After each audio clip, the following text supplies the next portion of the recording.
Imaginez qu'on ait une très grosse écorce. Hein, voilà, bon, là, non, elle est restée fine là-dessus. Hein. C'est bien les deux parties vertes qui doivent être en connexion les unes avec les autres. Ouais. Si j'ai une écorce de chêne-liège qui fait 3 cm à l'extérieur, c'est pas l'écorce extérieure qui doit être en connexion avec l'écorce extérieure, c'est bien la partie verte de l'intérieur qui doit être en connexion avec la partie verte de l'autre intérieur. D'accord. C'est ça qu'il faut vraiment observer hein, pour bien positionner les choses. Hein, c'est pas... Voilà. Voilà. Et alors maintenant, pour les mettre côte à côte, eh ben, à la limite, vous voyez, on pourrait faire ça. Bon, là, il est à l'envers. Hein, on pourrait faire ça, les mettre côte à côte, les tenir pendant jusqu'à ce que la sève passe. Donc on va dire 3-4 semaines là maintenant. Et puis au bout de 3-4 semaines, on lâche. Et c'est collé. Mais on va pas rester 3-4 semaines à tenir le truc. Voilà.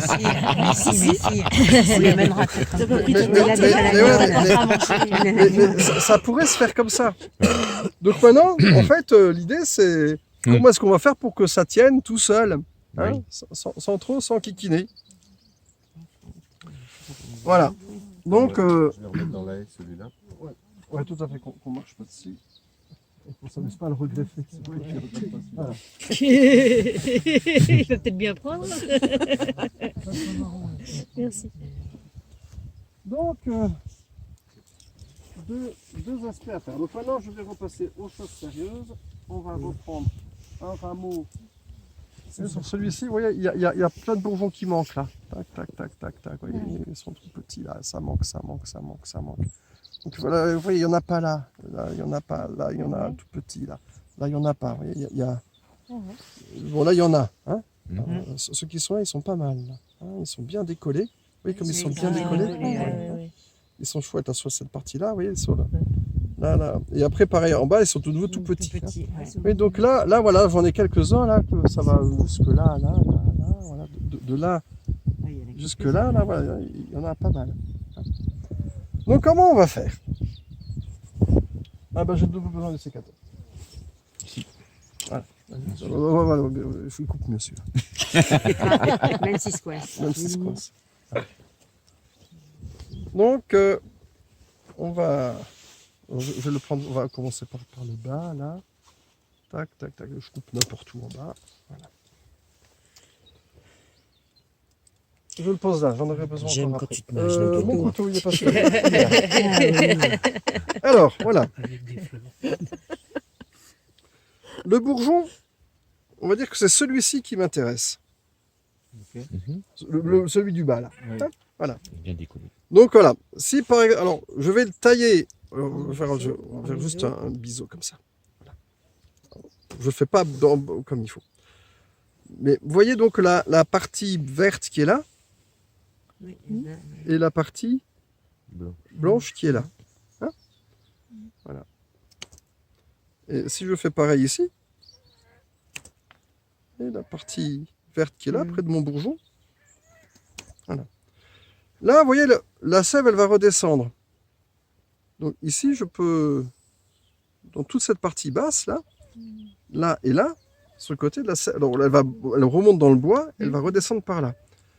Donc, qu'est-ce qui se passe si à partir de mon bourgeon, de part et d'autre, je commence à l'user comme ça, comme les gamins quand on taille un bout de bois avec un canif. Vous voyez, à l'user en pointe.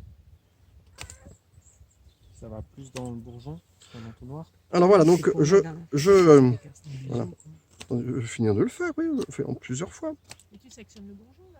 Non, le bourgeon il est toujours là. Je fais de part et d'autre du bourgeon. Biseau et avec un autre biseau dans l'autre sens. Donc là, je finis bien en pointe. Voilà, il est bien en pointe là. Ben, vous voyez, la zone de connexion du bas, en dessous du bourgeon, par où la sève va redescendre, elle va de là à là à là. Vous voyez, si j'avais fait un truc plat, j'aurais eu que 3 mm de truc. Et là, j'ai 2 cm, même presque 3. Hein, ça fait voilà, 3 cm. Donc là, ça me fait un truc où il y a 3 cm de connexion. Je pourrais, avec plus d'habilité, et c'est le faire sur une plus grande distance. Hein. Donc là, je vais prendre celui-ci pour vous montrer. Donc, ce qui est bien au départ, c'est de démarrer à peu près au niveau du bourgeon. Hein.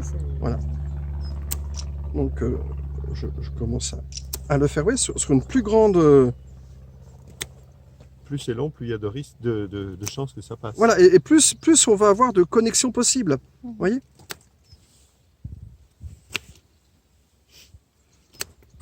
Pardon. Hein. Voilà. Donc la partie qui est... Vous voyez, je suis tapé par derrière. Je l'ai fini plus derrière que devant. Donc je me suis...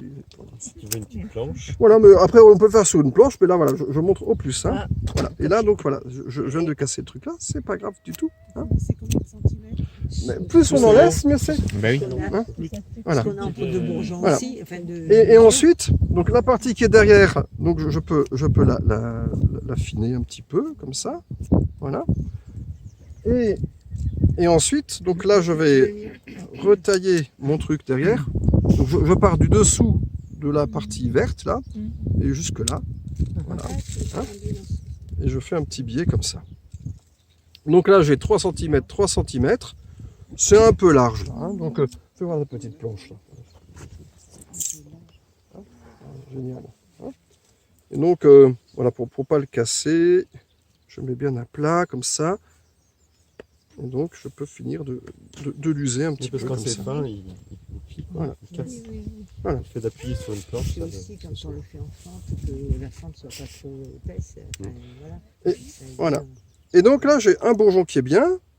Là, il y en a un peu petit. Celui-ci, il est pas mal. Donc je vais, ce petit-là, je vais l'ôter. Hein. Je vais lui laisser que 2 bourgeons. Donc celui-là et puis celui-là. Hein, parce que comme ça, s'il y en a un qui... Voilà. Donc ensuite, je finis. Alors après, ouais, au-dessus, je peux laisser un peu plus de boue. Ouais, même, là, même si j'ai besoin que de 2 bourgeons qui vont bien, je peux en couper plus. Et donc je vire ce bourgeon-là, je vire ce bourgeon-là. Ah, Hein. moi je faisais pas ça. Voilà. Pas en laisser trop J'en laisse que deux. pour que la sève... Ah oui, elle est... Voilà. Et puis là, par contre, là, j'ai la cicatrisation qui se fait par là. Hein. Donc ça, souvent, si on a un petit peu de cire de... On cautérise. Voilà. On en a. Et on laisse les Ah. bourgeons. On en a. Une petite bougie. Voilà, voilà, donc on va allumer la bougie. Hein. Et puis on peut le boucher ça, hein, pour pas qu'il y ait trop de problèmes. Voilà. Et ça, après, une fois que c'est fait, hein, donc il faut pas que ça sèche. Hein. Voilà. Donc on le met dans la bouche. C'est vrai. Il faut que ça ait un plus gros. Tu veux calculer la rajoute de la lisse. grosseur, non? Voilà. Et ensuite, je vais prendre une branche qui est égale en diamètre, égale ou plus grosse. Hein. Voilà. Donc là, cette branche, elle me plaît bien. Je vais le mettre sur celle-ci. On peut mettre un peu plus haut. Là, on peut le mettre là pour que ce soit à mon niveau à moi. Voilà. Je vais couper également les branchouilles qui dépassent un petit peu. Hein. Voilà. Tac, tac. Voilà. Et là, sur cette partie-là, donc là, oui, j'ai bousillé avec mon sécateur la branche là. Hein. Donc ce que je vais faire, c'est que je vais mettre sur un endroit où c'est pas bousillé. Si j'avais un marteau, Là, j'ai pas pensé. La planche. La planche. la petite planchouille de tout à l'heure. Ouais. Ça servira de marteau. Voilà. Pierre, Voilà, ou le sécateur, tout ça. Ou un sécateur. Ouais, je préfère que c'est moi qui me comme ça, si je me casse les doigts, C'était je bon. n'en voudrais qu'à moi. Voilà. Donc je peux le faire plus large plus long que mon petit greffon. Hein. Tac, tac. Voilà. Là maintenant, j'ai plus besoin du couteau. Là j'ai mon petit greffon. Je repère bien avant de le mettre mon petit bourgeon, mes 2 petits bourgeons s'ils sont bien. Hein. Et donc je l'enfile là-dedans. Voilà. Jusqu'à ce niveau-là. Alors j'enfile et qu'est-ce qui se passe? Vous voyez, les bois c'est écarté. Voilà. Donc, comme il s'est écarté, il va falloir que je le resserre. J'ai pris un bois un peu dur, ça va être dur à resserrer. Hein, voilà. Si je ne peux pas bien le resserrer, rapprochez-vous un peu. Je vais ôter les ronces. Voilà. On n'aura pas forcément la connexion des deux côtés. Mais il faut que je l'ai au moins d'un côté. Voilà. Hein, et pas de l'autre. Voilà. Ouais, j'ai pris une branche un petit peu trop. En titre d'exemple, j'aurais dû vous faire un truc plus net sur une branche sur un rameau plus fin. Mais c'est pas grave, hein, on fait ce qu'on peut avec ce qu'on a. Hein, donc on s'adapte. Voilà. Donc oui, l'écorce elle est bien là. Là derrière, la partie basse, je vérifie. Et dès que je touche un petit peu, ça rentre trop dedans, ça va trop dehors. Donc il faut vraiment que ce soit positionné bien côte à côte. Hein. La partie verte de ça avec la partie verte de ça. Voilà. Et ensuite, pour serrer tout ça, on prend un lien. Voilà. Alors j'aime bien prendre des bolducs de couleur. Hein, parce que comme ça, de loin, on va voir qu'il y a quelque chose. Hein. Voilà. Alors là, il va falloir serrer un peu comme un malade. Donc, ça on approche. Donc pour bien le serrer, c'est plus facile de commencer par le bas. Voilà. Hein.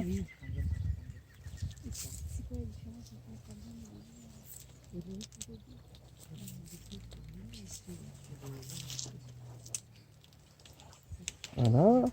C'est en train de se resserrer. Ah merde. Ouais, ah merde. Donc là, T'es c'est ça. tout cœur avec. Hein. Tu veux à fond. Ouais, non, parce que le bois j'ai pris un bois un peu rude. J'essaie de serrer. C'est pas grand chose. Donc, c'est vraiment en bas qu'il faut le prendre là. Voilà. Bon, j'ai pas trop le faire. Bon, après, il y a tout un côté qui est bien sur le côté là. Donc ça prendra. Alors cette partie-là, en fait, c'est toujours embêtant. Il faut s'il y a de l'eau qui stagne dedans, juste comme ça peut moisir et empêcher, parce qu'avec la sève sucrée qu'il y a dans le truc à cette saison-là, cette sève, elle va quelquefois faire des petites moisissures qui vont partir.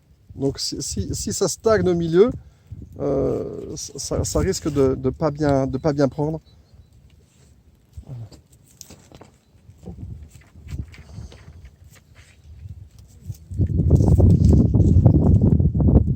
Voilà, ça va se resserrer un peu plus.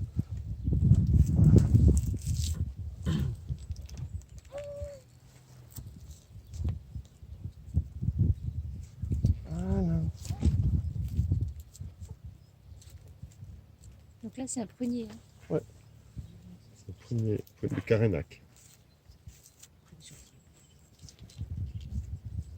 Donc on revient dans combien de temps pour manger des prunes? Alors on revient assez régulièrement pour vérifier si ça prend ou si ça prend pas déjà. Hein. Ensuite, dès que ça va, voilà. Donc, attends, après on va voir tout ce qu'on fait. Parce que là, ça s'arrête pas. Ça.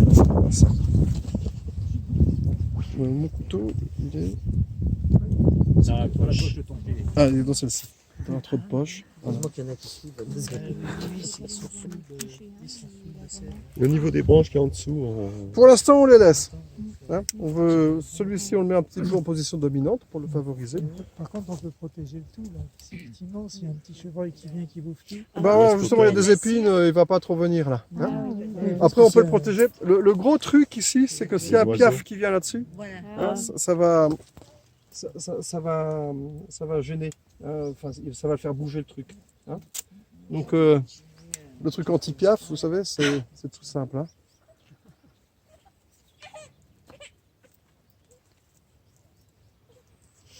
il n'aime pas quand il y a quelque chose qui flotte comme ça. Bah ouais, voilà. Hein. Voilà. Là, le piaf, il viendra pas. Voilà. C'est eux qui sont le plus embêtants. Alors aujourd'hui, on met des mastiques de greffe autour. Des trucs qui font. Voilà. On peut le faire avec de la cire de bougie. Oui. Hein. Alors la cire d'abeille, moyen. Ah oui. Pourquoi? Parce que à cette saison, il y a plein de... Ah, mais il faut qu'elle soit fondue en fait. À cette saison, les abeilles peuvent chercher de la cire pour reconstruire des choses. Hein. Ah oui. Et donc elles vont venir... On va voir de la cire. Bon, mais là, non, mais là, il y a du vent, ça bon. Bon, enfin, bon, on Si, peut si, mais mettre... on peut, fais voir. Avec, avec une... Non, je vais le mettre. Ouais, mais après, oui. Donc il faudra le laisser fondre. Ouais, laisser fondre. Il est à l'abri. Voilà. Et sinon, donc, autrefois... Tac, tac, tac. Il y avait de l'argile là qui était prête. Mais l'argile avec l'eau, ça va pas fondre. Ah, si. Et pour ça, il faudra revenir de temps en temps pour vérifier. D'accord. Là, le raffia, il suffit pas. C'est Non, pour c'est protéger. juste C'est pour pas protéger. étanche. C'est Hein, pas- c'est voilà. pas étanche. Pour protéger, alors l'argile, quand on a une plaie, vous savez, on met de l'argile. Hein. Quelle est dans les fonctions de l'argile, hein, c'est d'absorber l'excès d'eau, de tous les micro-organismes qui sont dedans. Il y a un côté un peu assainissant, on va dire. Hein, voilà. Et donc c'est exactement la même chose qu'on recherche pour l'arbre. Hein. Donc c'est pas une coque. Aujourd'hui, on fait nos trucs avec de la cire et tout ça, de la résine, ça bouge plus. Non, non, là c'est vraiment un soin. Oui, ça reste bizarre. là. On a blessé l'arbre et maintenant on en prend soin. Hein, et on va lui aider à réparer sa plaie, comme on ferait avec nous. Hein, voilà. Et donc, à l'intérieur, dans la fente, là, je vais bien insister pour que ça pénètre dedans, hein, sur l'arrière. Ah oui, parce que de l'autre côté, il y a un trou. Et oui, de oui, l'autre côté, il y a un trou. L'espace, tu veux. Voilà. Et des fois on met un de chaque côté, des fois. Ah ouais, mais là il est trop petit pour en mettre un de Oui, chaque mais côté. quand il est plus Quand gros. on est plus gros, oui, on peut en mettre deux, hein, un d'un côté, un de l'autre, et ça permet d'avoir plus de chances qu'il y en ait un qui parte sur les deux. Hein. Voilà. Donc après, voilà, pareil, partout où j'ai de la... Mais là, voilà, je peux en mettre plus là, hein, parce que le trou il est quand même assez important. Alors on la met qu'après, on la met pas avant, parce que si l'argile se retrouve entre les deux zones de contact, voilà, ça va pas bien fonctionner. Hein. Donc on peut mettre soit de l'argile, soit de la cire de bougie, c'est ça? Alors après on peut mettre la cire, oui, tout à fait. Hein, ça fait aussi Ah, la cette... cire, ça serait par-dessus l'argile? Ah non, Non, on la met à la place, quoi. Hein. La cire, elle va imperméabiliser les choses, ça va aussi permettre de cicatriser derrière. Hein. Alors le problème de la cire, c'est que si elle est trop chaude, elle va rentrer par capillarité un peu, ou elle peut même faire brûler les petits tissus qui sont un peu mis à vif là-dessus. Donc il ne faut pas que ce soit trop chaud non plus.